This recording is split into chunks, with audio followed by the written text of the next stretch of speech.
Hello po sa inyo. Thank you very much po for watching this recorded Zoom presentation with regards po dito sa logistics business na amin pong ino-offer, ang PhilX Solutions Corporation. Bago po tayo mag-start sa ating pong discussion, meron lamang po akong ipi-play na mixing VTR. Panoorin po natin.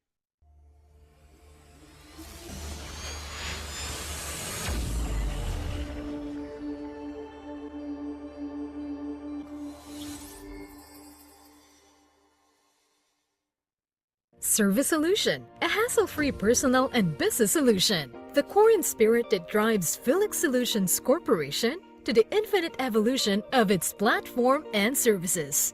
From wide e-commerce experience, products research and development, business process outsourcing.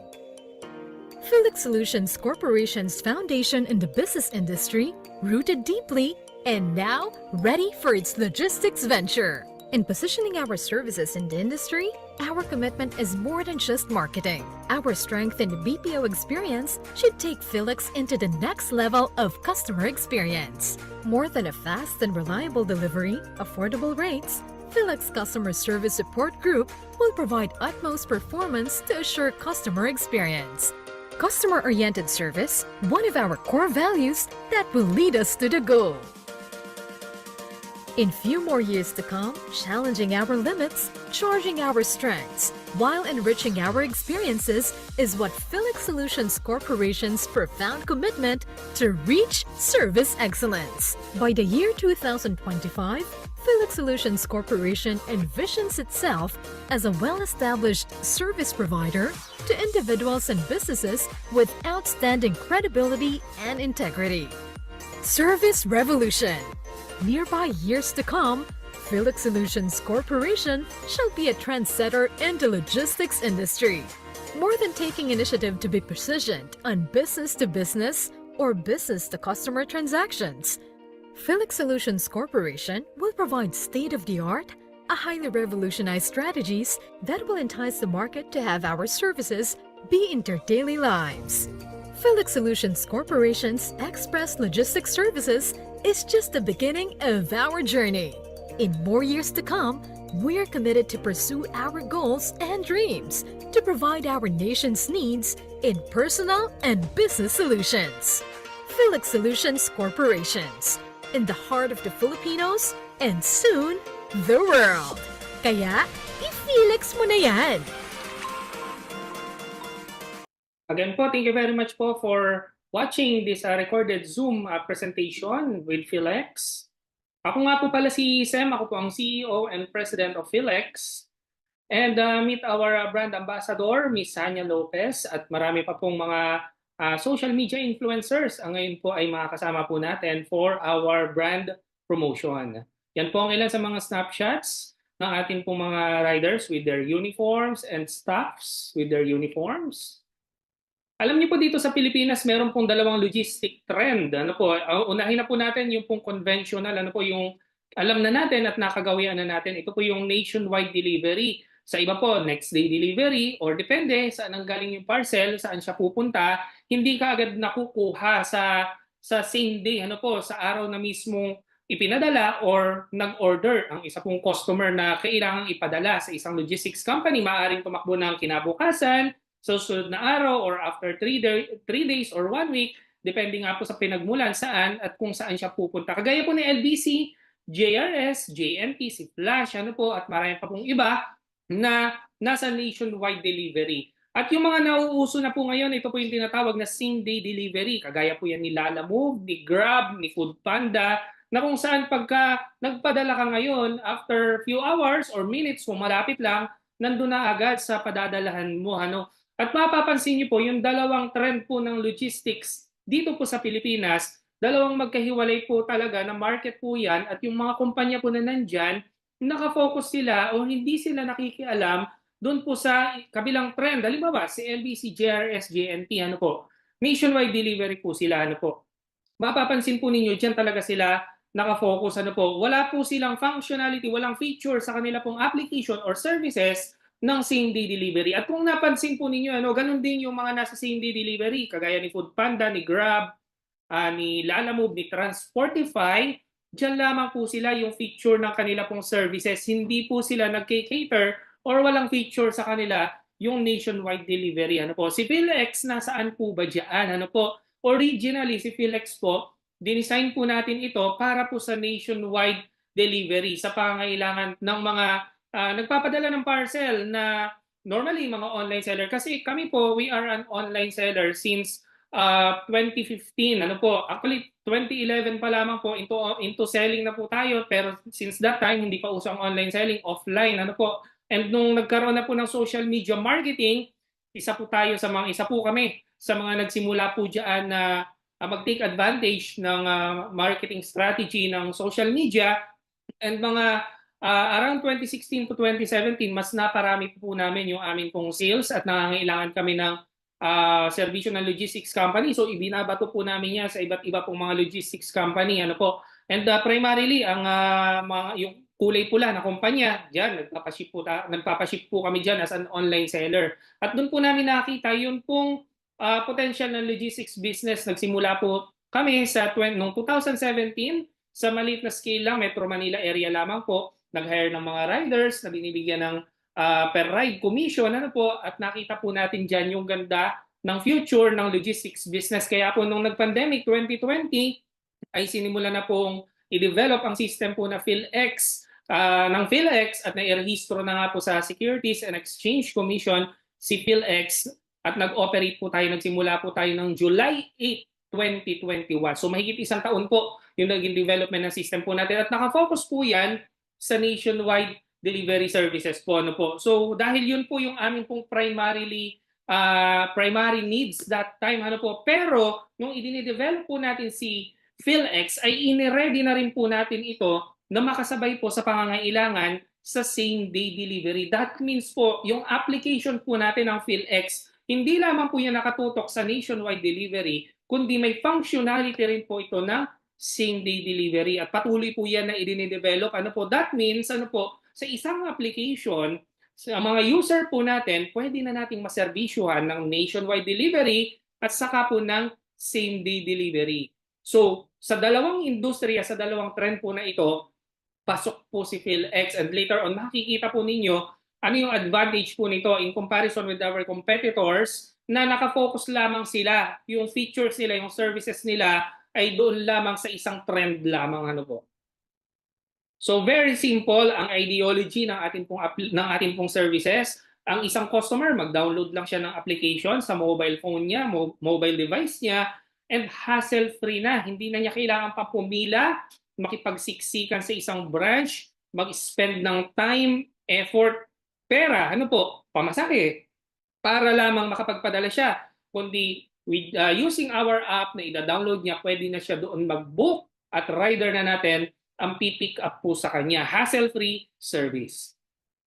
Ito po ang application natin. Meron tayong dalawang application. Una po yung customer or client app. Ito po yung dina-download ng mga customer na gusto po mag-avail ng ating pong services. And we have the driver app na kung saan dito naman pumapasok sa driver app yung mga booking na pwede pong i-take ng mga rider natin, pick upin sa shipper at dalhin po sa mga branches po natin.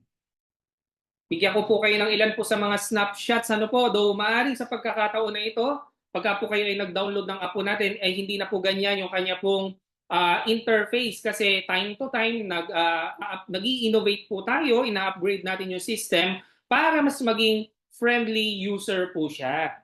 Ayan, so very simple gamitin yung application po natin. Ano, we have the regular delivery, we have the same day delivery. Ano po, so sa regular delivery po, sa same-day delivery, makikita niyo dyan ang iba't ibang klase ng mga sasakyan pagka po available na sa application natin. But right now, as of the moment, as I speak, ano po, ang nilaunch natin muna, sinimulan natin sa bicycle motorcycle.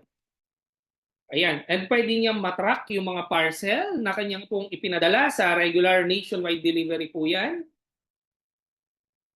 Makikita rin dito naman, ito naman yung wallet ng ating pong customer kung saan makikita niya yung mga for collection niya or yung mga collected COD amounts na i-deposit sa kanya ni company. Sa driver app, ito naman po ang mga snapshots po niyan. Una ay registration. And once na accepted yung registration nila, pwede lalabas na po yung pick up and deliver. Ano po? So pag may mga orders, papasok dyan, pwede nilang i-take, pwede na nilang pick upin, or kung may mga for delivery dyan, pwede nilang i-take at pwede na nilang i-deliver. Kagaya po niya mga example na nakikita po ninyo sa screen. Makikita rin ng rider magkano ang kinita niya for the day. And other services na marami pa pong madadagdag dyan na later on, yung ilan po dyan papasadahan po natin. So, paano mag-branch kay PhilX? Paano mag-franchise? Magkano ba ang capitalization kay PhilX? Ano po? Ang ating pong authorized branch operator capitalization is 275,000 pesos. Lifetime na po yan. Ano po? At meron po tayong 100,000 pesos na security bond. Ano po? So again po, yung pong capitalization po natin lifetime. Yung pinaka-franchise kung sa mas madali pong term na pagkakaunawa. But we use the term authorized branch operator. Ano po? So ang tawag po sa atin ay mga operators ni PhilX. Hindi po franchisee. Ano po? Dahil po normally sa franchising, meron po diyang royalty fee. Ang franchising normally may terms yan, maaaring 5 years, 10 years, after that mate-terminate and then renewal, bayad po uli. Ano po?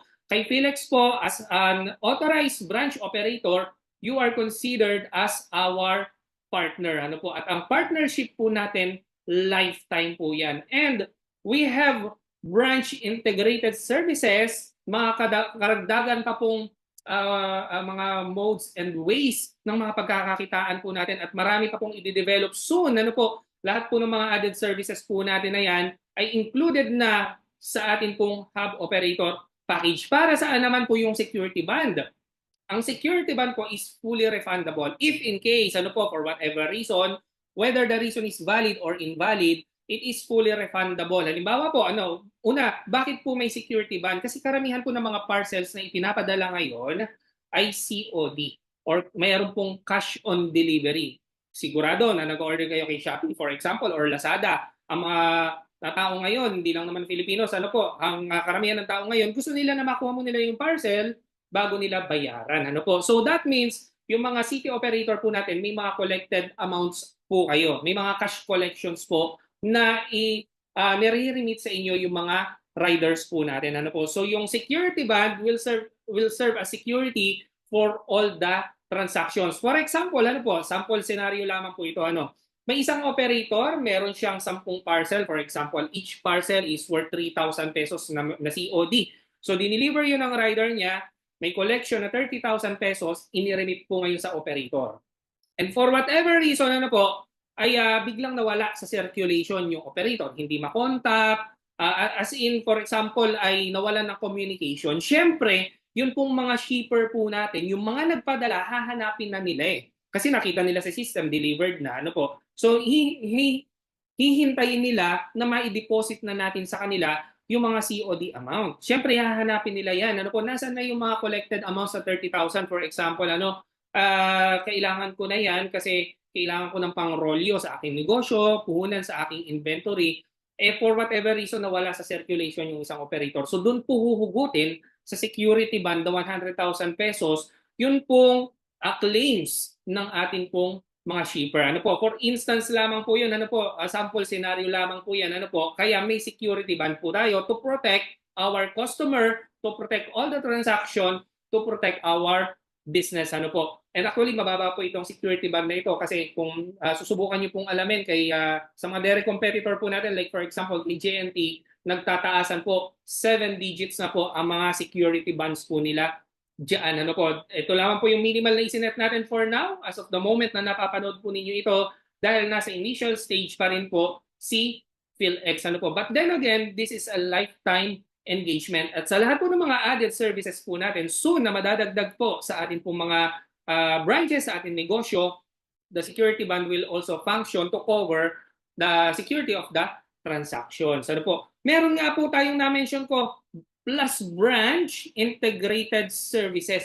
So, dito po sa ating negosyo na logistics, ang good news, para sa mga pioneer operator, as long as napapanood po ninyo ito, you are considered as a pioneer operator of PhilX. Yung mga added services po natin, kung ano man po madadagdag pa natin na mga serbisyo na pwede tayong kumita, all-in kasama na po dito. Wala na kayong separate pambabayaran para po sa mga yon. Ito po yung mga example po na functional na po sa atin pong application po, and once na nag-put up po kayo ng branch. So once na nag-put up po kayo ng branch, may mga integrated services po tayo. Pwede na po kayong magpa-loading. So may separate po kayong kita dyan. Po? Pwede na rin ang money remittance. May separate din po kayong kita dyan. Pwede po kayo magpa-cash in, cash out. Especially, nakikita nyo pong company logo na naka-flash po sa screen. At meron na rin po tayong bills payments or payment center. At marami po na mga merchants nandiyan na po sa atin pong bills payment services system po. So pwede po kayong kumita sa lahat po ng yan po. Ito pa po karagdagan, meron po tayong insurance products kasi po si Philex ay isa rin pong insurance provider po, insurance products provider po. So meron tayong life insurance, may comprehensive insurance po tayo. We have life or death insurance, HMO mutual funds, educational plans, investment plans, at marami pa pong soon na madadagdag po sa mga added services po natin. And after watching this video, po, may joinan pa kayo to proceed with your application. May mga i-discuss pa po sila doon na maaaring hindi na po inabot ang presentation na ito, na mga nadagdag pa at madadagdag pa. Again po, for the pioneer operators, ang privilege po ninyo, wala na pong separate pang payment sa lahat po ng ito. At sa mga upcoming na mga madadagdag pa very soon. Alam niyo po ba sa ibang company, yun pong bills payments pa lang na pinakita ko po sa inyo kanina. Ganito po ang franchise po nila para po dyan. Kagaya po dyan sa nakikita nyo, po, kay Unified, ang payment center package po niya, 175,000 pesos. Payment center pa lamang po yan. Po, kay Go VIP Center naman, halos kalahating milyon. At yung kilalang-kilala po na Bayad Center na pagmamayari po ng Meralco, ang franchise cost po niyan is 250,000 pesos valid for 7 years contract. And of course, syempre, after that renewal at maaaring bayad po ulit kayo. Po, kay Philex, again po, ito pong mga ito, wala ng separate na payment. All-in kasama na po yan sa hub operator package po natin na na-discuss po natin sa previous slide. Ang coverage po, kung gusto niyo po mag-put up ng branch or maging operator dyan po sa area po ninyo, is 50,000 population radius. And ito po ibinasi po natin, later on ipapakita po namin sa inyo sa isa pong direct competitor po natin. Po? And meron po kayong right of first refusal in case na kailangan magdagdag ng operator sa area po ninyo na pasok doon sa population radius. Like for example, si LBC, po, kung mapansin nyo sa isang, minsan sa isang street or avenue, may magkatapat dyan ng LBC, dito lamang sa may malapit sa amin sa Pasig, po, sa may SM, sa SM East Ortigas, may LBC sa loob ng SM. Halos karamihan ng SM may LBC sa loob. And dito sa SM East Ortigas, sa loob ng SM may LBC branch. Paglabas mo, tapat lang mismo ng SM, may isa pa uling branch ng LBC. So, if in case, kasi po ang target po natin is to compete with our direct competitor, primarily with LBC, po. So, if in case natapatan ng labanan, po, to reach the competitive advantage na kailangan natin kung nasan sa LBC, dapat may Philex din. Kung gano'n na po ang labanan in the future, po, at pumasok po dito sa 50,000 population radius, as a pioneer operator, bilang nauna doon sa area, nasa inyo po yung right of first refusal. Ibig sabihin, kayo po ang merong unang right na magdesisyon if kukunin nyo po yung account na kailangan po nating buksan na pasok po sa population radius po ninyo. If ayaw nyo, saka lang po siya i-offer sa iba pong qualified applicant. Minsan po sa isang area, po, sa isang avenue, sa isang barangay, sa isang bayan, po, may multiple LBC, may multiple branches po yung direct competitor natin, po. Basta nauna ka sa area na yon, pasok doon sa population radius mo, nasa iyo yung right of first refusal kung kailangan na nating humabol sa tapatan, po. Sa same-day delivery naman natin, ang mga papasok nga po dyan, kagaya nung nakita nyo na kanina sa snapshot ng ating pong same-day, ating pong customer app, merong bicycle, motorcycle, sedan, hatchback, SUV, minivan, yan, etc. Marami pong madadagdag dyan. Po? Kaya kung pwede ito dinidiscuss, pinapakita sa inyo, kasi later on makikita po ninyo, nakikita rin po kayo dito sa same-day delivery. At napakaganda po ng pinaka-advantage po ninyo dito. Po? Sa client app naman po natin, ano po, mag-o-offer nga po tayo dyan ng same-day delivery or on-demand delivery services. At nandyan na po, functional na yung nationwide delivery services po natin. Ano po. So nag-offer tayo ng free pick up. Ano po, meron lamang po tayong minimum 6 parcel na kinu-qualify for free pick up. If the parcel is below 5 parcels, yung ipapapick up niya, may 35 pesos pick up charge. Kasama na po yun na nagko-compute doon po sa total amount na babayaran niya, system generated po yun. Ano po? And though meron tayong 35 pesos pick-up charge, kahit na isa lang ipapaship niya, eh di hamak na mas mura pa rin tayo sa mga competitor po natin. Ano po? At later on, ano po, or po pwede po na, actually, nakapublish po yan sa website po natin, sa maraming social media po natin, yung ating pong competitive rate. Ano po? Low rate po, no, as low as 80 pesos sa 0 to 1 kilogram. Pero meron na rin po tayong bago po ngayon, yung 0 to 500 grams na as low as 60 pesos. And kung yung mga dairy competitor natin, nag-o-offer sila ng mga 10%, 15%, 20% discount, nakikipag-compete din po tayo dyan. Kaya rin po natin tapatan po yan. Kaya nandyan po nananatili yung competitive advantage po natin. Nag-o-offer po tayo ng COD, easy track and trace, kasi sa app pa lang makikita na nila anong status ng mga parcel nila. At meron po tayong customer support. Sa driver app naman po natin, yung mga driver or riders po natin, sa same day delivery, pag nag-up na po yan, ano po, or baka as of the moment na napapanood po ninyo ito, naka-up na po yan, initially, nag-offer po tayo sa kanila ng up to 90% commission for same day delivery. But ang standard po natin is 80% delivery commission for same-day delivery. And nagbibigay tayo ng mga free kickstart load. Ano, it depends on the registration package na pinasukan or inavail ng rider po natin, but up to 1,000 pesos ang free kickstart load po natin sa mga rider. Mag-offer tayo ng mga seasonal rewards and promos. At ang kita po ng mga rider po naman natin sa pagdi-deliver ng parcel doon sa regular delivery.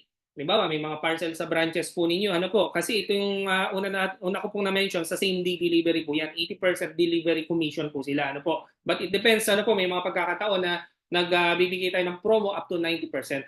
Paano naman sa mga parcel? Halimbawa, may mga parcel sa branch nyo.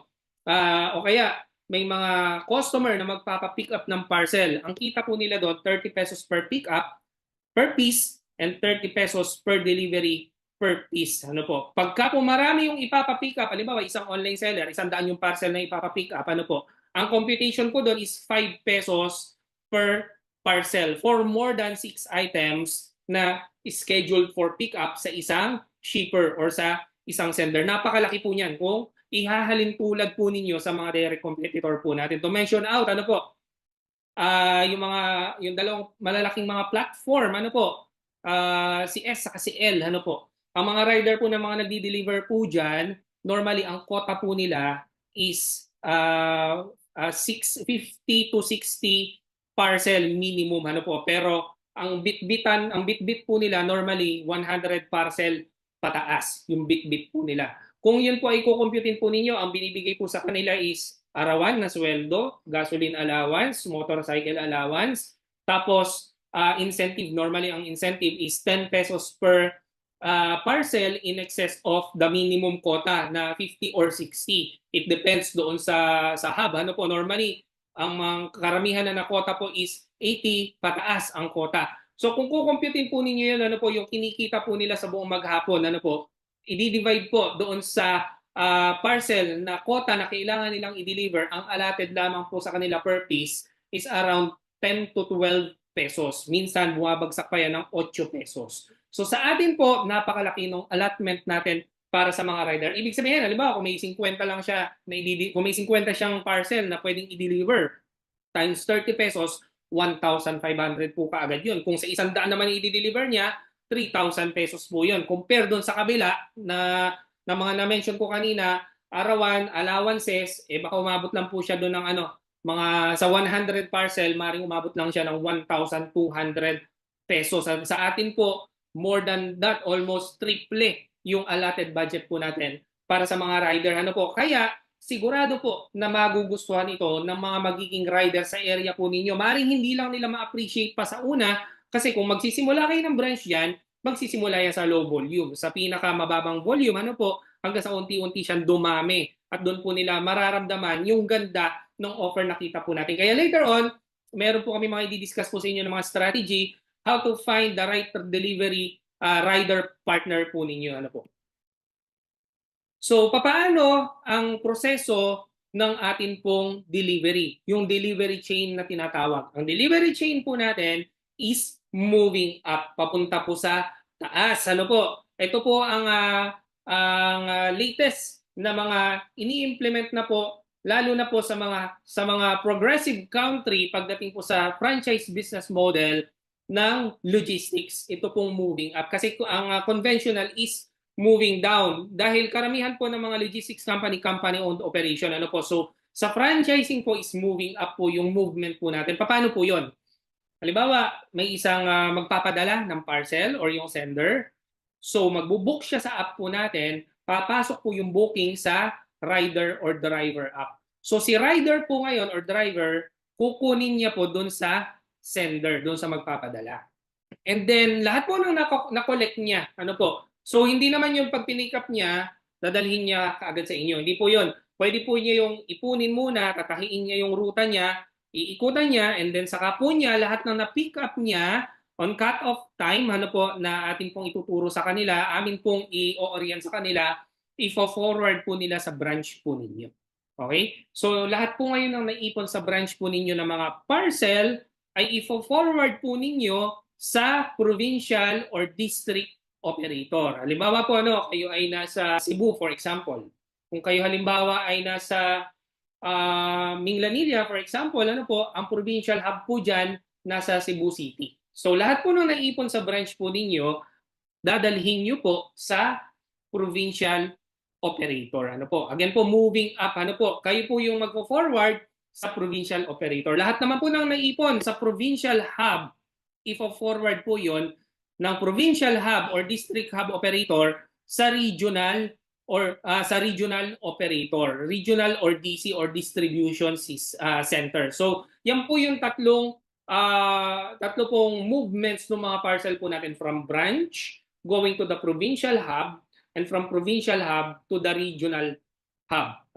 So, lahat po ngayon ng mga na-forward sa regional hub ay dadalhin po yun sa central sorting facility kung saan man po yung mga assigned distribution center or sorting facility po natin per area. And from there, magkakaroon po dyan ng palitan ng pasahan. Halimbawa po, si regional operator nag-forward sa central sortation area po natin. Yung pong regional operator ng other area nag-forward din po doon. So kung saan papunta yung mga parcel na pinadala ng sender po ninyo, ipapasa na po yun doon po sa assigned na mga pupuntahang regional operator. Kung yan man ay papunta ng, naging example natin kanina is Visayas, kung papunta naman ng Luzon yan, may mga process po tayo ng air freight ng mga dinadaanan, ibinabato po yan sa sortation area dito naman sa Luzon para pag-forward dito ng regional operator na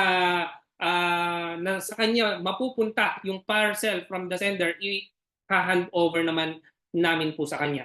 So, para pagbalik po ng regional operator or pag-forward namin sa regional operator ng mga parcel po na mapupunta sa kanya, pag-pick up sa kanya ng provincial operator, i-hand over na po sa kanya. And then from provincial operator to the receiver branch. So, kung maalala po ninyo, dito po, balikan natin yung simula. Lahat ng naipon na parcel sa area po ninyo, tinorward niyo sa provincial operator. So, ita-turn over naman sa inyo ng provincial operator yung mga for delivery sa area po ninyo. Kumbaga parang nagpalitan lang kayo. Para pagbalik po ninyo sa branch po ninyo, bit-bit nyo naman na yung mga for delivery sa area po ninyo. So, nasa branch nyo na ngayon yung mga parcel na for delivery sa area nyo and babarilin po uli yun ng atin pong scanner, papasok po uli yun sa rider app or sa driver app.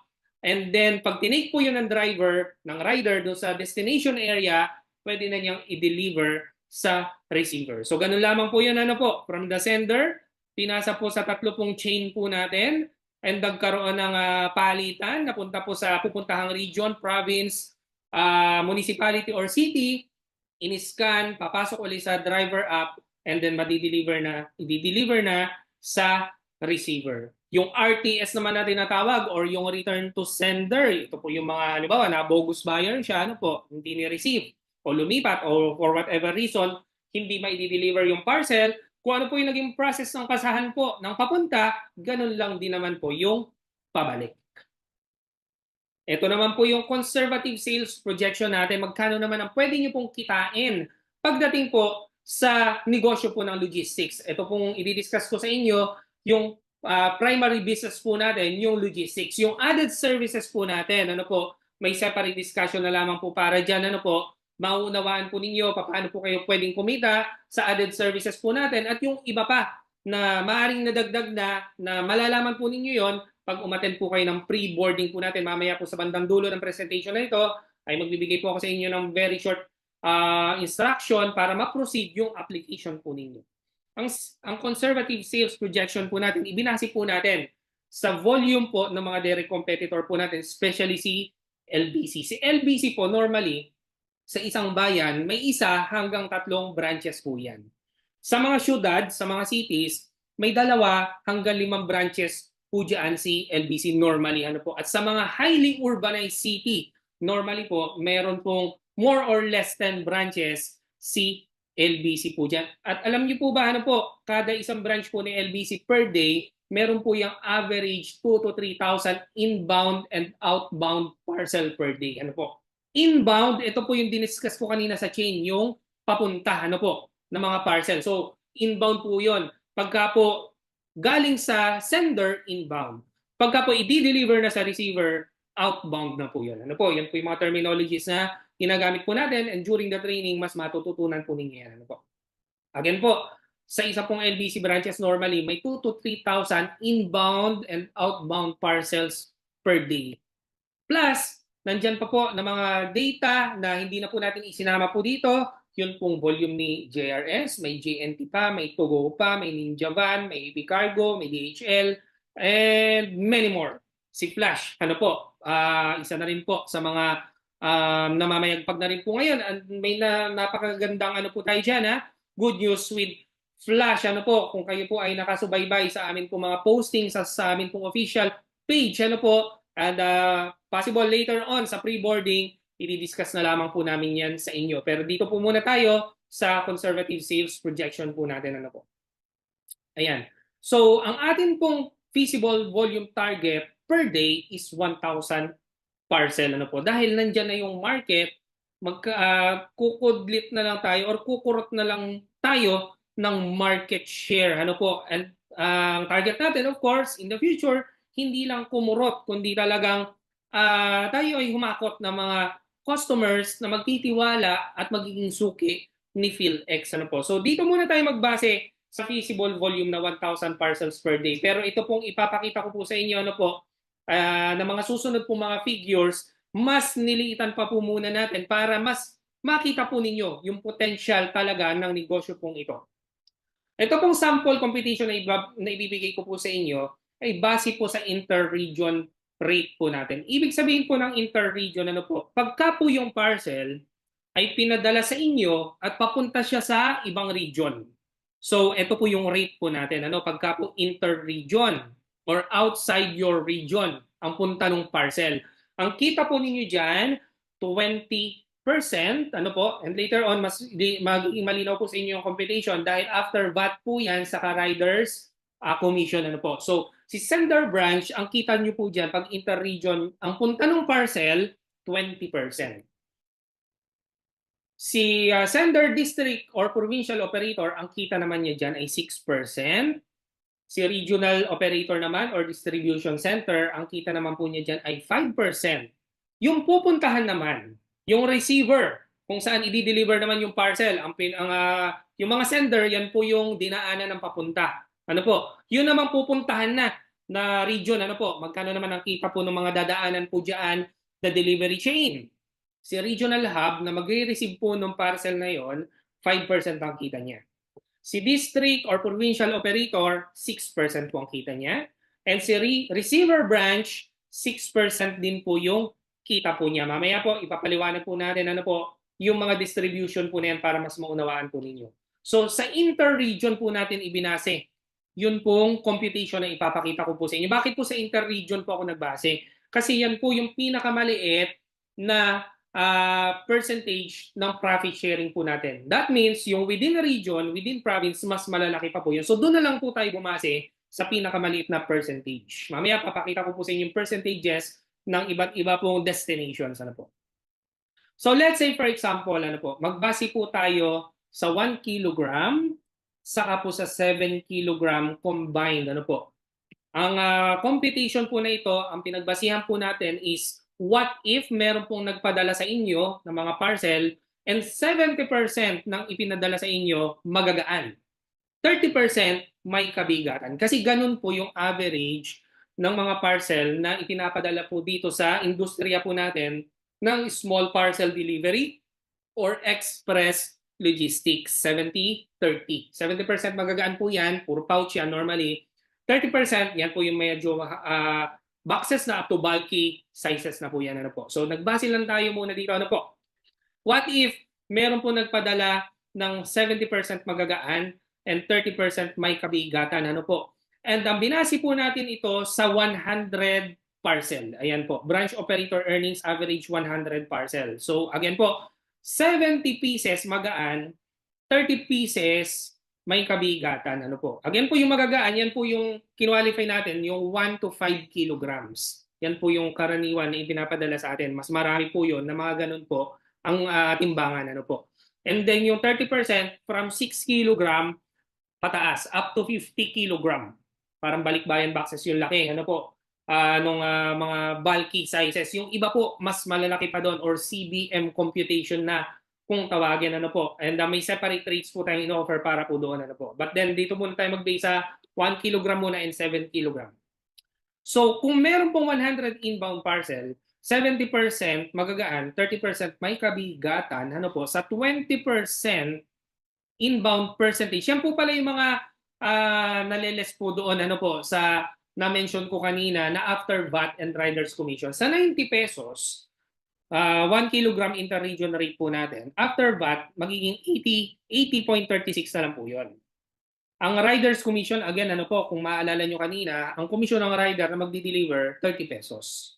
Yung rider po naman na nag-pick up, doon po yung kinukuha sa pick-up fee or pick-up cost natin na 35 pesos. Kaya wala na po yun sa computation po na ito. Pero if free pick-up yung pong customer, kasi lumagpas 6 yung pinadala niya, nagkakaroon po ng kita na 5 piso per piece si rider. Kaya meron pong potential less na 5 pesos. So, from 90 pesos, ang naging neto po dyan, ano po, 45.36. Dito po kukompute ng 20%. Ano po?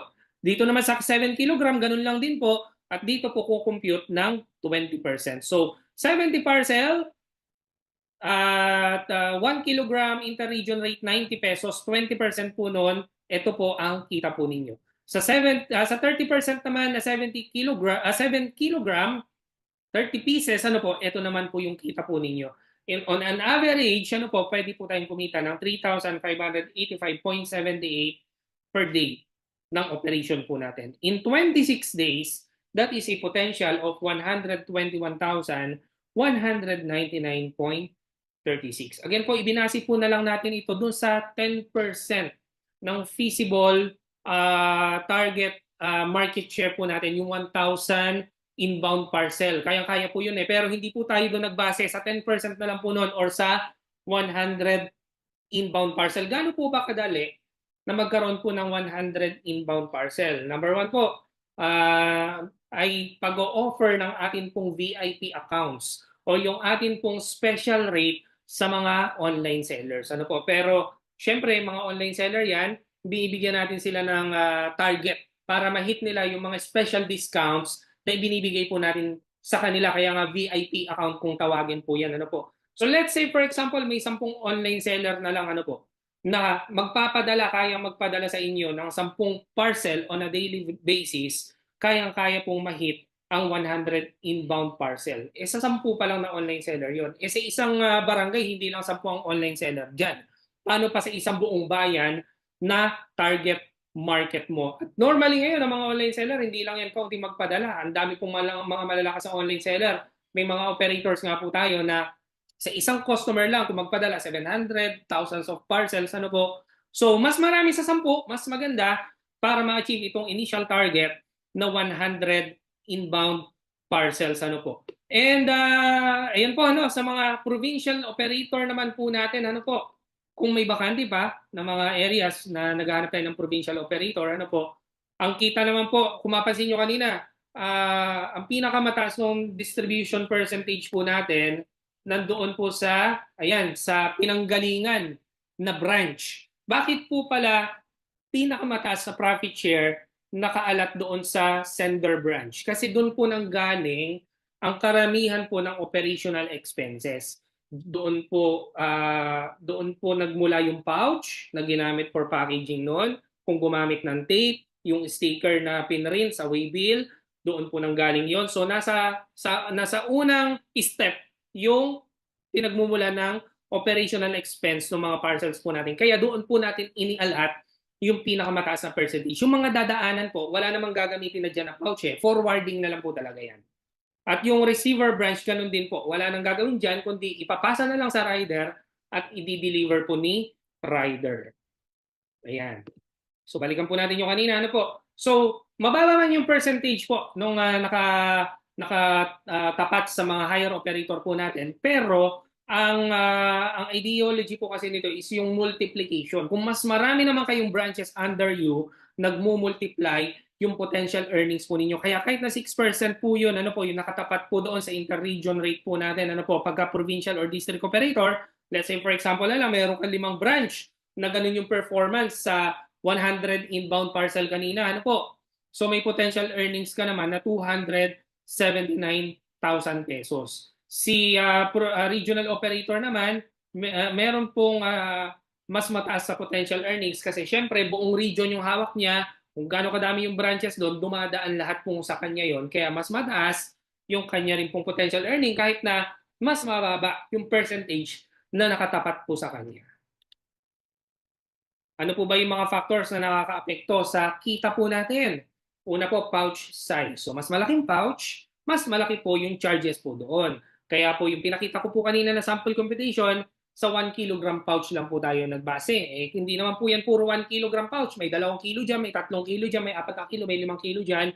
So very conservative po talaga yung sinight example po natin na computation. Napakalaki pa po ng potential earnings na pwede po natin kitain dyan. Box size, siyempre pag naka-box yan, eh iba rin ang computation yan. Mas mataas yan kumpara sa naka-pouch. Pag mas mabigat, mas mataas din ang shipping cost po natin. Ano po? So mas malaki ang potential earnings po natin dyan. Valuation charge, yung declared value kung tawagin. Halimbawa, nagpadala ang customer ng cellphone. Dineclare niya yung cellphone 10,000 pesos. Ano po? So meron po diyang valuation fee. Para po saan ba yung valuation fee? Para po yung sa insurance ng parcel. Na yung valuation fee po na yon, ipapasa po natin sa isang insurance company para insured yung mga parcel po natin. Ano po? But right now, we are doing also the internal insurance. Ano po? That means, kung hindi naman nadadamage, wala namang claims. And normally, napakababa, very, very minimal lang po yung meron po may claims. Normally, isolated cases na mga hindi lang sinasadya mga pangyayari na nag-file ng claim ang isang customer. Pero, nonetheless, ano po, karamihan ng parcel natin, magiging successfully delivered naman yan eh, ano po, or returned, ano po. But pero yung valuation charge, nasa inyo na po yun, nasa atin na po yun, kumita na rin po kayo doon po sa valuation charge. Ito naman po yung percentages ng earnings pagdating po sa iba pong destination. So yung diniscuss ko kanina, yung inter-region. Again po, inter-region. Nagpadala sa inyo, sa region nyo, sa branch nyo. Anong province po ba kayo? Anong region kayo? Tapos saan ipapadala yung parcel? Labas pala ng region nyo, inter-region po yun. Yung po yung diniscuss sa ating sample computation kanina. Paano naman pag within region lang yung pupuntahan ng parcel? Halimbawa, ipinadala sa Bulacan, pupunta ng Nueva Ecija. So within region 3 lang siya. Ano po? Mas mataas po ang percentage ng profit sharing. Kasi nababawasan po yung layer na dadaanan po niyan. Ano po? So si sender branch, kanina 20% lang, this time 28% na. Si sender district or provincial hub, 8%. Si regional or distribution center na dinaanan, 8%. Yung pupuntahang district or province, 8%. And sa receiver branch, 8%. Pag within province naman, mas mataas lang po. Halimbawa, ipinadala lang sa Cebu, from Cebu City, papunta lang ng Minglanilla. Ano po? So within province lang yun. Si sender branch is 30%, si provincial or district hub 10%, at si receiver branch 10%. Paano naman pag within city? Nangyayari rin po ito eh. Dumadalang po itong mangyari. Ang talaga pong kalimitan na transaction na nagsisirculate po sa atin ay mga transaction na inter-region or within region. Karamihan po. Ganun po. Ano? May mga mangilan-ngilan na within province at may mga mangilan-ngilan din na within city. Pero halimbawa may within city transaction. Within your area lang. Pinadala sa branch mo, tapos yung dideliveran, taga doon lang din. Ano? Idinala lang sa logistics. May mga ganun po eh. No? Ang kita niyo po doon, 50% si city operator. Sa same day delivery naman po, ito na-mention ko kanina, ano po, na i-discuss din natin to kasi may napakagandang potential and benefit po sa inyo. Bakit po? Alam niyo po ba sa same day delivery, wala naman kayong trabaho ditong gagawin eh. Walang kaabalahan. Of course, may pagtutulong-tulungan tayo. Yung marketing, promotions, brand awareness, pagtulong-tulungan natin na ipakilala natin sa area through social media maaari o referral na may PhilX na sa area at may same day delivery na tayo. Pero nonetheless, pagka may transaction na po dyan, may nag-book. Wala naman na po kayong gagawin doon kaabalahan. Kasi bakit? May nag-book, papasok sa rider app, si rider, pipick upin niya sa nag-book at dadalhin niya doon sa receiver. Wala nang trabaho din yung mga operator. Ano po? Kumbaga, sitting pretty na lang tayo dun eh. Kung tutuusin kasi sa tatlong taon na lang nangyari yung transaksyon sa nagpadala, sa rider at sa papadalan. Pero wala man tayong kaabalahan na dyan, may kita pa rin po yung mga operator po natin. Ano po? Pandagdag po ito sa ating pong profitability. Si branch operator may 3%, si provincial operator sa transaction na yon may 2%, si regional operator sa transaction na yon may 1%. Ano po? Bakit mababa lang? Ano po? Kasi po ibinibigay natin yung mataas na percentage sa rider. Naalala nyo kanina, ang nagbibigay tayo ng promotion na up to 90% ang take home nila. Kaya may natira lang doon na 10%. So yung 6%, i-distribute pa natin sa mga operators natin. Yung remaining po doon, may distribution pa po yon sa iba pa po nating mga magiging katuwang sa mga area and for the system usage po natin and for our customer support. So sample earnings, ano po? Halimbawa, may 100 rider for same day delivery sa area nyo. Ano po? Tayo, si PhilX, under po ninyo. And every rider, merong 10 transaction for whole day. At sabihin na po natin na, so that is a total of 1,000 same day delivery transaction within your area. Sabihin na po natin yung patak ng metro na lang, yung 50. Yung pag tinik nila, automatic yun sa Lalamove. Ganun po, no? Kung nag-try kayo sa Lalamove, pag nag-book kayo, may patak ng metro yon, parang taxi ba, ano po. Tapos plus yung kilometrahe na tatakbuhin. So tumataas siya, depende gaano kalayo yung dideliveran. So doon na lang tayo nagbase sa patak, ano po, na 50 pesos. So that is 50,000 pesos. Ang kita po ng branch operator 3%. So that is 45,000 pesos ano po in 30 days. Opo. And ganun din po sa provincial and regional man, mas maliit man ito ano po, pero considering mas marami naman kayong branch operators under you, nagmu-multiply po ang earnings po ninyo.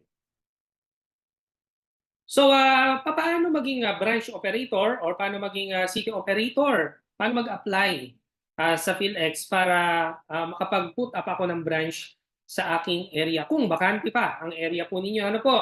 Unang qualification po natin, you must be within the same city or municipality.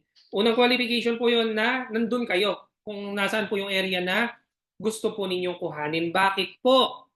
Kasi po, nag-aalaw pa po tayo ng 6 months grace period for tentative setup. Ibig sabihin po, kung wala pa kayong mapupwestuhan na branch, wala pa kayong mahanapang pwesto, pwede muna kayong mag-tentative setup for as long as 6 months para makabuelo po muna kayo. So, halimbawa may negosyo kayo at pwede nyo isingit dun si PhilX, magkaroon ng kaunting division, maglagay kayo ng konting space for PhilX para makita na po siya dyan, malagyan po ng signage, ano po, goods po yan for a start. Ano po. Or the least, kung kayo naman po ay walang negosyo, walang mapagpupwestuhan, baka magko-qualify po for first 6 months of your operation yung home-based setup para wala po muna kayong gagastusin. At pagtulong-tulungan po muna natin sa pamamagitan ng collaboration po ninyo sa ating pong marketing team na ma-hit po muna ninyo yung 100 inbound parcel po ninyo per day para pag nag-put up kayo ng branch, sustainable na po siya. Kasi nakita nyo naman kanina yung potential earning po doon. So kahit na 50% na lang nun eh. Kung maalala nyo kanina, that is 121,000 pesos na projected earnings po natin sa 100 inbound parcel. Ano po?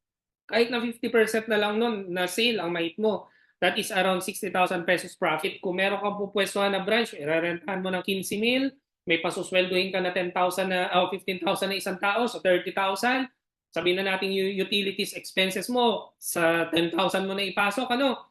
So that is 40,000. Ang kinita mo naman profit, 60,000. So profit ka or neto ka ng 20,000 pesos. Sustainable, ano po. So kaya nag-aalaw pa po kami ng tentative home-based setup for as long as 6 months. Ano po. So pwede po yun na ganun. Ano. So first qualification, tagaroon po kayo o nandun po kayo sa mismong area. Ay paano kung naunahan na ako sa area ko pero yung kabilang bayan, baka hindi pa. Pwede pa rin po ninyong subukan mag-submit ng requirements later on. May mention ko po yung mga requirements at paano po mag-proceed yung application po ninyo. Pwede pa rin po kayo mag-submit. Baka naman sakali na mag-qualify pa rin po yan, tentative setup. Or kung hindi po talaga, ang option nyo lang po talaga ay makahanap ng pwestuhan nyo. Doon po sa area na gusto nyo pong kuhanin. Baka may relative kayo doon, kaibigan, na taga ron, maging partner nyo, magagamit nyo yung location niya for a start, pwede po yan. But you should be ready to find a branch location. Kasi nga po, kung magte-tentative setup muna kayo, may grace period dahil 6 months, kaya po tayo nagbigay ng grace period na 6 months para makabuelo po muna. Ano po? Para pag nag-put up kayo ng branch, sustainable. Ano po? Pero dapat po talaga makahanap ng magiging branch po ninyo. Dahil yun po ang paraan para makita po tayo at makilala sa location po ninyo. Magkaroon po kayo ng 1 or 2 on-call rider. Ito po yung mini-mention ko kanina, no? Dahil magsisimula pa lang sa isang area at lahat po na nagsimula po talaga sa unang hakbang. So sa atin po, magsisimula po yan sa the lowest volume from 0. Siyempre, nagbukas ka, wala naman agad po dyan na magpapadala eh. Not unless na may mga masumpungan ka na mag-walk-in or may ma-market ka initially na mga contacts mo na magpapadala ka agad sa unang araw ng operation mo. But normally, pag nagbukas ka dyan sa location mo ng whether branch man yan or tentative setup, dadaan po yan sa from step 1. Hanggang sa unti-unting magkaroon. So dahil magsisimula po yan sa lowest volume, on-call rider po muna ang hanapin po ninyo. Kahit po naglalala-move yan, nag-grab, nag-food panda, nag-aangkas, o ride, joyride, o kahit na rider ni Lazada, Shopee, o ni JNT, pwede po yun, walang problema po sa atin, as long as pwede sa kanila, na isabay muna nila yung parcel po ni PhilX sa area ninyo, dagdag sa pagkakakitaan po nila. So pwede pong on-call rider muna for a start at pagka dumataas yung volume nyo, at pwede na kayong mag-exclusive, magpa-full-time ng rider, saka po kayo magpa-full-time ng rider po sa inyo. And actually, mas magiging profitable po kayo. May parameters po kami ituturo sa inyo kailan kayo pwede na mag-hire ng full-time rider po ninyo dahil mas kikita po kayo. Yan. You should be able to provide 3 wheels, multi-cab, or FB type van if needed. Pag kinakailangan na po. Kasi kakailanganin yan para sa forwarding. Lalo na pag dumami na yung parcel nyo. So again po, lahat ng naipon sa branch nyo, dadalhin nyo sa provincial hub. So para safe po yun, di mababasa. Kailangan, lalo na pag madami na, kailangan may pagsasakyan na maayos. So, since mag-start pa lang naman po, pwede pa rin yung mga tentative po na mga setup. Kung anumang asset ang meron kayo dyan, may sedan kayo na sasakyan, may tricycle kayo dyan, SUV, hanggat kasya pa dyan, o pwedeng yan po muna yung gamitin nyo. Again po, if needed na lamang po ito. Kailangan meron po kayong mag-asikaso, tao, staff or assistant or helper. Sa una, kahit isa po muna. O kung kayo yun, kayo nyo mag-full-time, pwedeng kayo na po muna yung maging punong abala, and kailangan nyo lang po talaga kahit isa o dalawang on-call rider. Isa o dalawa, isang rider actually for a start, sapat na po yun eh. Pero one or two, para if in case, alam mo, magkasakit yun, o babasan sa trabaho niya, natatamaan ka rin sa maapektuhan din yung operation mo. So maganda meron kang backup. O baka ikaw meron kang motor, pwede ka rin bumack up.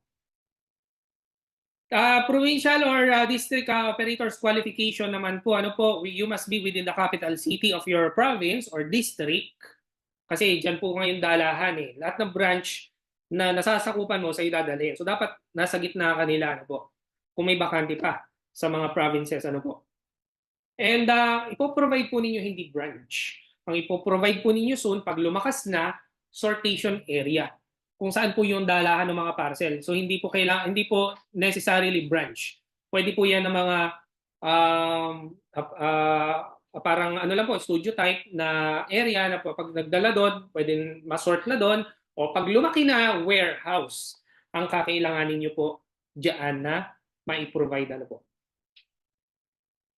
Ganon din, can provide FB type van or light truck if needed. Pag kinakailangan na, hanggat di pa kailangan, hindi naman po problema. I-utilize nyo po muna yung mga asset na meron po kayo. And maisingit ko lang din po pala, sa provincial district operator, even for regional operator, pwede rin ang tentative setup. Baka may area kayo dyan na maluwang-luwang. Halimbawa, yung bahay nyo, meron kayong malaking garahe na covered naman siya. And kung pwedeng yun muna yung tentative sortation area nyo, pwede rin po yun. Wala pong problema. As long as safe, hindi po dadagain, hindi po madudukutan, mananakawan, yun lang po yung mga primarily na kinoconsider po natin sa approval po ng mga isasubmit ko pong requirements later on nababanggitin ko po. Ang hub operator package naman po ng provincial operator ay 375,000 pesos at may cash ban din po na 100,000 pesos. And ito po pagka kinakailangan na at least meron kayong mga warehouse personnel or encoders, dalawa, pero for a start, pwede naman din pong kahit isa muna or kahit kayo po muna kung kaya nyo mag-hands-on or baka may relative kayo na makakatuwang. For regional and distribution center operators naman po, ito po yung mga qualification kung may bakante pa na area. You must be within the center of the region. Kung normally kung nasa ng Kapitolyo, yun ang the best desirable location na magiging pwesto or posisyon ng regional operator. Kung nasaan yung sentro ng region, normally, di pala Kapitolyo, kasi ang Kapitolyo sa mga provinces pala yan. Can provide warehouse also if needed. Can provide light truck or closed van if needed, pag kinakailangan na. And the hub operator package for regional operator is a bit higher po than the city and provincial operator. It's 420,000 pesos at may security band din po na 100,000 pesos. So this is a total of 520,000. Yung kanina po is a total of 475,000 for the provincial operator. And meron po tayong Finders Rewards. Baka meron po kayong mga kakilala sa mga area na wala pang PhilX at maibahagi nyo po ang ganda ng negosyong ito, ang opportunity.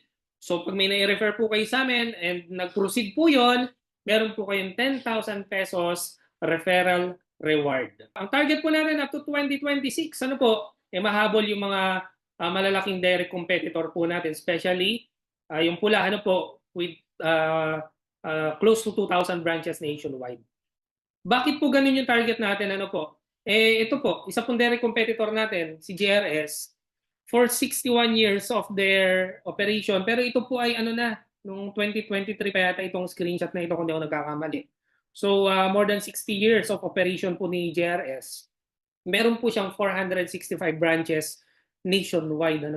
Pero kalat po yan. Hindi man ganun karami kumpara kay LBC, mamaya papakita ko po sa inyo. Pero ito kasi sa GRS, kalat, very strategic yung mga location po niya. Kaya malawak yung nationwide coverage niya. And meron po siya mga 3PL or third-party logistics partners or agents na katuwang din po nila. So just imagine, ito ay mahigit na 6 na dekada na, yan po yung dami ng branches po niya. Si LBC naman po, mahigit 7 dekada na. At nung pong kanyang 2020 annual report, meron po siyang 1,556 branches nationwide. 2020 pa po yan. Ngayon po, nasa more or less 1,700 branches na po and continuously expanding. Nagdadagdag pa po ng branches si LBC. Pero ito naman ay 7 dekada na po. Ito po ang mabilis na nakahabol sa number 1 po na hari ng padala. Ano po? Si JNT na ngayon po ay may more than 1,000 branches na po nationwide na nagsimula lamang po dito sa Pilipinas. Ano po? Ng 2018, late 2018 pa 2019 na po nung nagsimula silang pumasok po dito. Ano po? So it's now, they're now on their 6th year or going 7th year of their operation. And compare niyo po dito sa 7 dekada na po na existing dito sa Philippines, halos mahabol na po nila. Paano po nilang nagawa yon? Through the business model of franchising. Kasi si JNT nagpa-franchise po siya. And that is the same business model na sinusundan po ni PhilX. That's why PhilX on our first year of operation, going 2nd year of operation, ayan po, nakikita niyo po sa screen, we've been awarded noong 2022 as the fastest growing express logistics company of the year. Bakit po tayo na-awardan? Because right now, PhilX has more than 300 branch operators nationwide. Mas aggressive pa yung growth po natin kumpara doon po sa mabilis na humabol doon po sa atin pong direct competitor na si LBC, which is si JNT. Ano po? So mas mabilis po tayo ng bahagya sa naging expansion that time po ni JNT kumpara sa unang 2 taon ng operation po niya. Ganun po naging ka-aggressive ang JNT at mas naging aggressive pa po si PhilX. 2023, again po, once more, PhilX have been awarded by the ASEAN Excellence Achievers Awards as an Outstanding Logistics Company of the Year. So yan pong mga milestones po na yan. Patunay po yan na ang PhilX po ay papunta sa kanya pong target goals, visions na makahabol at ma-recognize din soon sa Philippines as one of the top logistics company in small parcel or express delivery.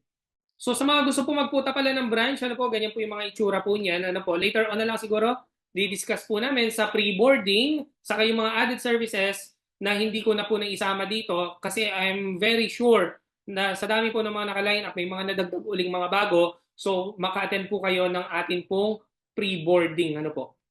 And napakaganda ng market po natin dahil po ang logistics ay tuloy-tuloy po yan sa pag-angat sa kanyang demand. Dahil lagi pong kasabay po niyan ang nakailangan po tayo na masuportahan natin yung pag-angat ng e-commerce. Yung e-commerce habang umaangat po yan, tumataas lalo ang mga transactions, ang mga deliveries, ang pangangailangan sa logistics, kaya patuloy din ang magiging pagtaas ng demand pagdating po sa logistics. Pero, ganun pa man ay hindi po magiging madali ang journey po na ito. Kaya po naipakita ko po sa inyo kanina, yun pong dami ng branches ng mga direct competitor po natin.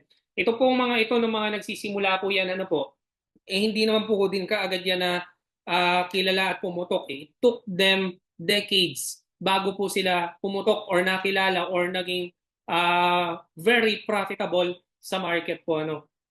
And even our direct competitor na si JNT, nung nagsisimula po siya, mabilis man yung naging progress ng growth niya, pero sa likod po ng bilis ng growth po na yan ay ang reality na dumaan po talaga yan sa building stage. According to studies, ayan po, made by University Technical Malaysia, Melaka, JNT Express during its first 2 years of their operation in Jakarta, Indonesia, the company already invested worth $440 million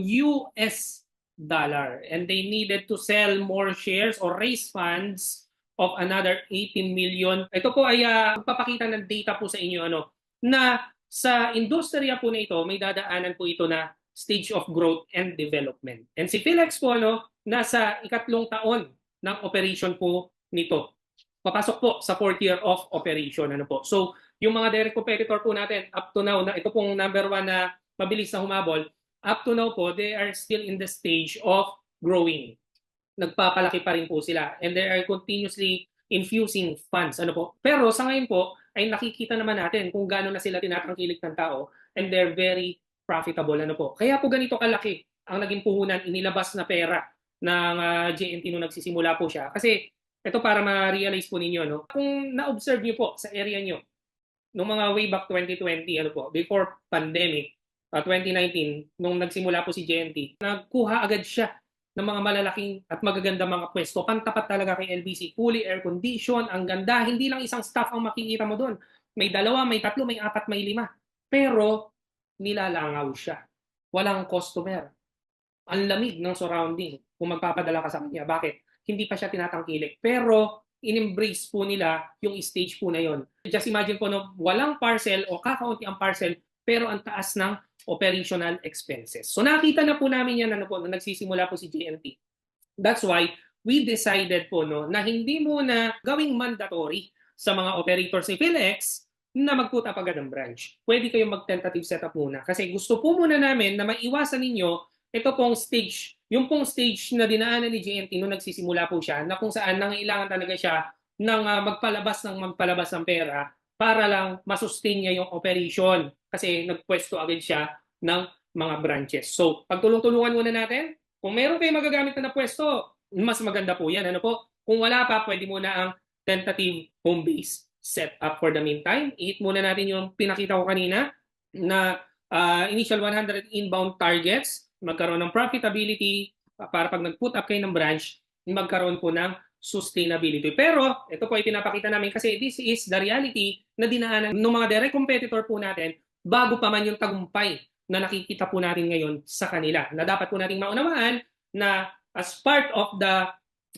pioneering stage, kasama po kayo sa mga pioneer operator, yan po yung dinadaanan po natin ngayon. Pero nagko-cost cutting po tayo for you to sustain para maging efficient. Ano po, at the same time, mapagtulong-tulungan natin na makarating po tayo doon po sa mga naabot na ng mga direct competitor po natin at ang privilege ng mga pioneer operator po natin dahil kasama namin kayo sa stage na ito, ang number 1 privilege po ninyo is yung lifetime opportunity, lifetime engagement with PhilX na maaaring later on mawala po yan sa mga susunod. Lalo na pag-establish na si PhilX, pwede na namin tanggalin yan sa mga bagong papasok. But sa mga naunang operator, kasama po kayo na nanonood po nito, ay lifetime na po yung engagement po ninyo bilang sukli dahil sa pagsama nyo sa amin during this building stage po natin. Hindi lamang po yan, ano po, even Flash Express, ayan po, no? Founded in 2017 in Thailand by Mr. Komsan Lee. Ano, no? Makikita nyo po dito, Flash Express already cost more than $1 billion in their operation. Actually, ito pong si Komsan Lee, ayan o, muntik pa yung magpakamatay that he thought of committing suicide. Ganun po yung matinding pinagdaanan ng logistics company po na sinimulan po niya. But right now, nasaan naman si Flash? Ano po, makikita natin na mamayagpag na rin. And sa Thailand, doon po yung nag-originate. Kung kayo pinapunta doon, mabibisita, makikita nyo dominated nila yung market sa Thailand. Very successful at papunta pa sa mas marami pang tagumpay. Pero hindi naging smooth yung pagsisimula po nila. So kung kayo po ay maging interesado na maging operator po ni PhilX dyan po sa inyong area, kung bakante pa po ang area po ninyo, ano po, balikan nyo lamang po yung page kung saan po kayo nag-inquire, sa page kung saan saan po ninyo nakuha ang link po na ito para po ma-set po nila kayo ng meeting, live Zoom meeting sa atin pong mga in charge for your application. Yun po yung tinatawag natin na pre-boarding. And doon po ay may i-discuss pa po sila sa inyo na mga added services na for sure mga nadagdag po tayong added services, yung proseso ng application po ninyo kung papaano at para malaman po ninyo kung bakante pa po ang area po ninyo. So hopefully, looking forward na maging bahagi po kayo ng PhilX at makasama po namin kayo sa journey po na ito at maging matagumpay sa larangan po ng logistics. Maraming salamat po sa pakikinig po ninyo and looking forward po sa mga susunod po natin na engagement or Zoom meeting. Mag-ingat po kayo and have a good evening, have a good day. Anong oras man po ninyo napapanood ang presentation po nito. Salamat po.